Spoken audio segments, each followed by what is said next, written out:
ሁለቱ ደገኛ ስኮትላንዳውያን በቦዘኔነት ተከሰው ፍርድ ቤት ቀረቡ። ዳኛው አንደኛውን ለመሆኑ የት ነው የምትኖረው ሲል ጠየቀው። በሁሉም ስፍራ ነው የምኖረው፣ ደጋው፣ ቆላው፣ ወንዙ፣ ተራራው ሁሉም መኖሪያዬ ነው ሲል መለሰ።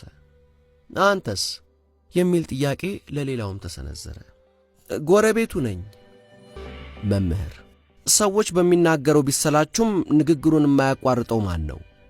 ሕፃን አስተማሪ ነው ቲቸር። ምን ነው ተከስክ? ባለቤቴ ለ30 ቀናት አላናግርህም ብላኝ ነበር። ታዲያ ይሄ እንዲያስቆዝማል? ዛሬ እኮ የመጨረሻዋ ቀን ነው። ስኮትላንዳዊውና እንግሊዛዊው ዱር ውስጥ እየተንሸራሸሩ ሳለ አንበሳ ከፊት ለፊታቸው ሲመጣ አዩ።